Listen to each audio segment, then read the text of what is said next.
ya mungkin seperti yang kita suarakan sebelumnya, kalau memang perlu dilaporkan Kainama, siapa lagi yang lain-lain itu ya, Irene Handono lah segala macam itu, si Hani Christian, ya nggak apa-apa, kita akan laporkan kalau perlu. Kita lihat ya perlakuannya di zamannya Pak Jokowi ini, ya Kapolri Sigit ini, ya dan seluruh rejim yang inilah sekarang, benar nggak perlakuannya diskriminatif atau adil begitu. Kalau Yusuf Manubulu ditangkap, kira-kira Kainama ditangkap nggak? Kira-kira Irene Handono ditangkap juga nggak? Nah, kita lihat begitu. Kalau hal-hal ini terus terulang-ulang, ya kita tinggal bikin narasi internasional ya. Nah, akhirnya yang ada hancurlah Indonesia begitu. Bisa seperti jelek-jeleknya ya seperti Taliban, seperti Afghanistan ditinggalkan secara hubungan internasional, ekonomi, investasi dan yang lain-lain. Ya, sampaikan lewat perlakuan-perlakuan di pemerintahan Jokowi, nggak perlu dipuji-puji dia, wah ini bagus segala macam. Berarti dia cuman paling 3/5, 3/10 ya. Berarti nilai raportnya berarti 30 maksimal 50, gagal ya nggak bisa begitu melaksanakan Pancasila Undang-Undang Dasar 45 sebagai kesepakatan bapak-bapak bangsa kita. Dia nggak ngerti istilah covenant, dia nggak ngerti istilah komitmen, dia nggak ngerti istilah menjunjung tinggi gitu ya nilai-nilai ya Pancasila ya, supaya berkeadilan bagi seluruh rakyat Indonesia, bukan hanya Islam saja. Pokok siapapun yang melanggar kriminal ya tindak begitu. Ya, tapi kalau baru mengemukakan pendapat, kesaksian, pikiran, mau diintimidasi dengan cara-cara yang barbar, ya pasti terbelakang begitu. Nah, sekarang kalau katakan jelek-jeleknya ditangkepin seluruh ini, ya hancur, akan seperti Taliban. Siapa? Tinggal gampang dilaporin ke internasional. Iya, SK baru masuk. Cuman ini Pak Santiamer, saya mau tambahkan itu Pak Paul Dere bilang itu doa dan masing-masing bekerja itu dengan talenta. Jangan lupa itu berdoa dengan ada talenta, terus ada satu lagi. Itu flush. Bagaimana mau berjalan itu ke Anda? Aduh. Itu dong. Ya. Makanya kata orang harus cerdik toh. Sendiri-sendiri. Lanjut, ada Pak SK. Lanjut Pak SK, silakan Pak. Ya, Pak selamat malam. Oke, sorry baru gabung.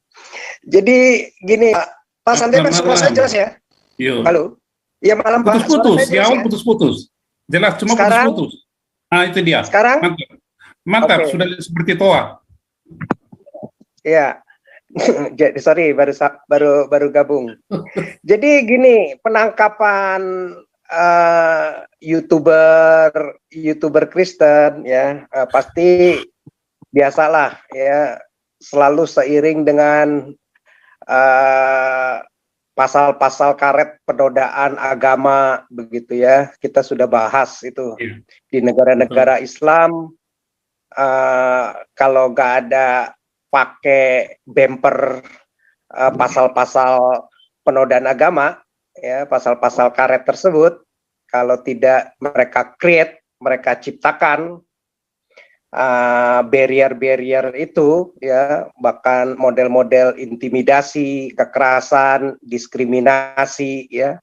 Di negara-negara yang mayoritas muslim ya otomatis ajaran Islam itu pasti banyak yang ditinggalkan. Mereka pasti akan tergerus sebentar, dalam waktu singkat akan punah itu ajarannya ya, apalagi di zaman internet seperti ini begitu ya, udah pusing. Jadi mereka udah puyeng begitu ya. Ini mau ditangkepin di Indonesia, di luar negeri banyak beredar internasional, bisa diakses YouTube ya, bisa diakses Facebook, bisa diakses Google. Sebentar lagi nanti keluar lagi teknologi baru ya. Ini baru digital 5, nanti digital 6, digital 7, wah lebih kacau lagi begitu ya. Jadi apa yang mau di apa dihentikan, udah nggak bisa, ini udah zaman modern begitu ya.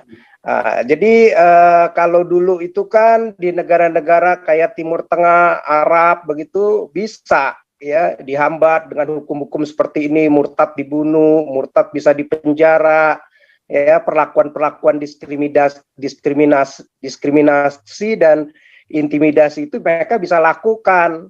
Tapi sekarang udah zaman internet, udah nggak ada lagi batas-batas wilayah negara. Jadi udara ini ya, udara itu udah alam semesta itu sepanjang bisa beli data informasi, data internet, ya orang bisa akses ya. Nggak bisa dengar YouTube di Indonesia, YouTube dari luar negeri banyak begitu ya, bisa ditranslate di Indonesia. Sekarang udah tinggal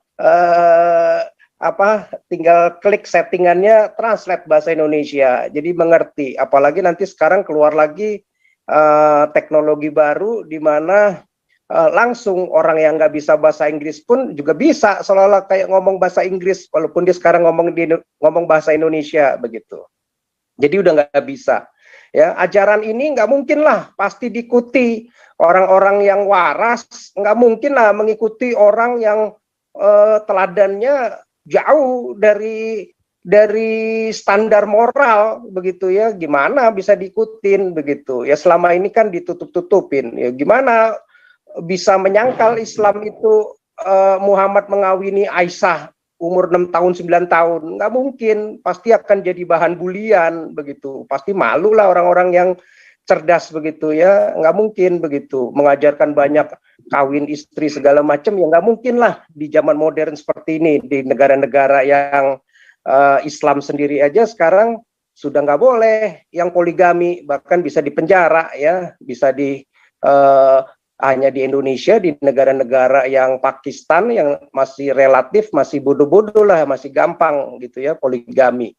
Nah, kalau negara-negara maju nggak mungkin begitu ya, apalagi biaya hidup udah besar, nggak mungkin. Nah, jadi mereka akan selalu pakai itu. Jadi mereka akan selalu kalap ya kalau panik, karena dari data-data sensus itu perubahannya besar sekali, apalagi di zaman internet ini semakin kencang lagi begitu ya. Karena masalahnya di Indonesia KTP aja yang orang udah murtad kan susah untuk mendatakan merubah jadi agama yang baru, misalnya Kristen atau apa ya. Nah, seringkali masih mungkin para murtadin itu masih beragama Islam di KTP-nya, padahal hati pikirannya udah Kristen begitu. Kayak Muhammad KC, jangan-jangan itu dulu kan Muslim, ya udah berapa puluh tahun dia, mungkin udah 10-15 tahun Kristen, tapi KTP-nya jangan-jangan masih Islam begitu, karena belum bisa dirubah. Nah, jadi kalau kita lihat fakta tahun mungkin 60-70-an, itu Islam itu 98%, 99% mungkin ya, dari seluruh masyarakat Indonesia. Jadi yang non-Muslim paling 1-2%. Ya, tapi begitu masuk tahun 90-an tergerus habis Muslim ya. Itu berdasarkan data dari Majelis Ulama waktu itu pimpinan Din Syamsuddin aja April 2014 menunjukkan data statistik Islam itu hanya berpenduduk 87% tinggal ya, tergerus habis itu hampir 10-12%. Kalau 10-12% dari 200 juta berarti 20-25 juta orang murtad begitu ya. Nah, itu tahun 1990 ke 2022 itu udah hampir 30 tahun ya. 30 tahun, bayangin dari tahun dari tahun 60-70 yang 98-99% ke 1990 tinggal 87, tergerus 10-12%. Berarti kalau dia jaraknya sekitar 20-30 tahun saja hilang 10-12% ke sini, berarti jangan-jangan sekarang nih udah tinggal 60-70% begitu ya, 60-70% berkurangnya lagi. Nah, panik lah, apalagi sekarang di zaman internet tiap hari kayak di Yusuf Manubulu dan channel-channel yang lainnya, bukan satu dua, dan di dunia juga tiap hari itu menampilkan orang-orang bersaksi berjumpa dengan Tuhan Yesus. Mereka menemukan perbedaan begitu mengikuti Yesus, berbeda sekali begitu. Ada pribadi ilahi yang hadir dalam kehidupan mereka yang mereka tidak jumpai dalam kehidupan sebelumnya waktu mereka masih dalam Muslim begitu. Nah, jadi banyak cerita-cerita itu, kesaksian-kesaksian itu, dan membuat banyak muslim-muslim semakin antusias, pengen tahu begitu. Karena selama ini mereka hanya dengar dari ustadz ulama yang selalu mengajarkan Tuhannya Kristen itu 3 begitu ya. Oh, kok ada bapak punya anak, masa emang melahirkan katanya, ya kan? Ya macam-macam lah ya kan. Bilang Tuhannya itu kok berkolor lah segala macam, kan kita ketawa begitu ya. Jadi narasi orang bodoh buat kita, orang-orang yang nggak sekolah, nggak wawasan, nggak mendalami lebih dalam lagi, ya biasalah, nggak apa-apa. Itu kan orang-orang yang wawasan cetek, nggak perlu didengerin. Ya biarin kelas menengah dan kelas-kelas yang terdidik dulu, ya, yang semakin mengerti begitu moral, etika, data, fakta, mau mencari kebenaran, bukan hanya mau dibohongi, mau di katanya-katanya doang, ya, belajar dari ulama ustadz yang malah kurang sekolah begitu, kurang pendidikan, kurang IQ, kurang EQ begitu. Nah, jadi kita lihat ke sini itu makin banyak yang murtad begitu ya. Jadi saya yakin mungkin dengan sekarang mungkin sudah tergerus, jangan-jangan mereka udah tinggal 65-70% begitu.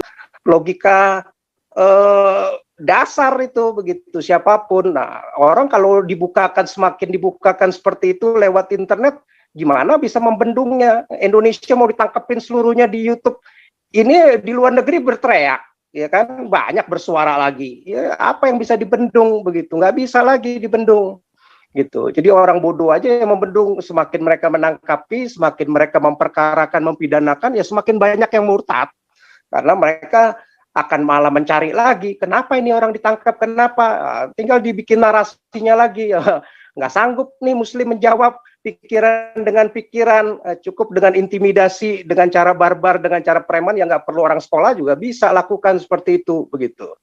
Bahkan menurut si itu aja Tengku Jul, Alta Mercy Mission aja bilang 2 juta Muslim murtad gitu, memeluk Kristen setiap tahun begitu. Jadi diperkirakan tahun 2035 jangan-jangan nih umat Kristen udah sama dengan umat Muslim katanya.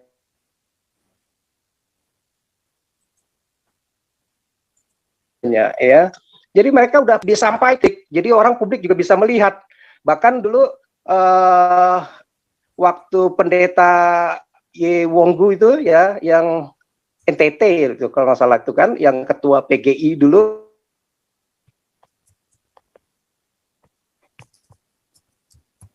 sebelum si Gutom dan yang Kristen itu udah 20% lebih begitu ya, 20% lebih kalau dari berapa itu ya, tahun 1999 waktu itu jumlahnya masih 210 juta jumlah penduduk Indonesia, berarti hampir 40 juta lebih. 2035 mungkin kita udah punya presiden sendiri yang dari Kristen ya, udah nggak perlu lagi yang Muslim, baru Indonesia bisa maju, bisa tegas pendidikannya. Oke, terus kedua saya mau menyampaikan lewat perlakuan di pemerintahan Jokowi, nggak perlu dipuji-puji dia, wah ini bagus segala macam. Berarti dia cuman paling 3/5, 3/10 ya. Berarti nilai raportnya berarti 30, maksimal 50, gagal ya. Nggak bisa begitu melaksanakan Pancasila, Undang-Undang Dasar 45 sebagai kesepakatan bapak-bapak bangsa kita. Dia nggak ngerti istilah covenant, dia nggak ngerti istilah komitmen, dia nggak ngerti istilah menjunjung tinggi gitu ya nilai-nilai ya Pancasila ya, supaya berkeadilan bagi seluruh rakyat Indonesia, bukan hanya Islam saja. Pokok siapapun yang melanggar kriminal ya tindak begitu. Ya, tapi kalau baru mengemukakan pendapat, kesaksian, pikiran, mau diintimidasi dengan cara-cara yang barbar, ya pasti terbelakang begitu. Nah sekarang kalau katakan jelek-jeleknya ditangkepin seluruh ini, ya hancur, akan seperti Taliban. Siapa? Tinggal gampang dilaporin ke internasional bahwa nggak usah investasi di Indonesia, ngapain orang Indonesia itu modelnya kayak begitu, rasis, diskriminatif hukumnya, ya hancur ekonominya, ya. Dan kedua, ya gampang daerah-daerah lain yang kantong-kantong yang non Muslim kalau ada perlakuan diskriminatif yang terang-terangan, ya merdeka, ya lebih hancur lagi. Akhirnya bisa seperti Taliban, seperti di Afghanistan begitu ya, ISIS, ya mereka mau terapkan syariah ya silakan aja, mereka tuh perang-perang sendiri aja. Kita mendingan ngapain ngikut negara model kayak begini yang rasis dan diskriminatif ya. Jadi nggak usah khawatir, nggak usah takut, lakukan. Nah kedua, kalau mereka memperkarakan Yusuf Manubulu, ya mungkin seperti yang kita suarakan sebelumnya, kalau memang perlu dilaporkan Kainama, siapa lagi yang lain-lain itu ya, Irene Handono lah segala macam itu, si Hani Christian, ya nggak apa-apa, kita akan laporkan kalau perlu. Kita lihat ya perlakuannya di zamannya Pak Jokowi ini, ya Kapolri Sigit ini, ya dan seluruh rejim yang inilah sekarang. Benar nggak perlakuannya diskriminatif atau adil begitu? Kalau Yusuf Manubulu ditangkap, kira-kira Kainama ditangkap nggak? Kira-kira Irene Handono ditangkap juga nggak? Nah, kita lihat begitu. Kalau hal-hal ini terus terulang-ulang, ya kita tinggal bikin narasi internasional, ya. Nah, akhirnya yang ada hancurlah Indonesia begitu. Bisa seperti jelek-jeleknya ya seperti Taliban, seperti Afghanistan ditinggalkan secara hubungan internasional, ekonomi, investasi dan yang lain-lain. Ya, begitu Pak Santiamer. Terima kasih. Terima kasih.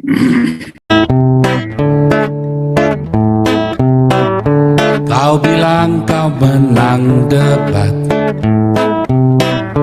lawan domba yang sesat.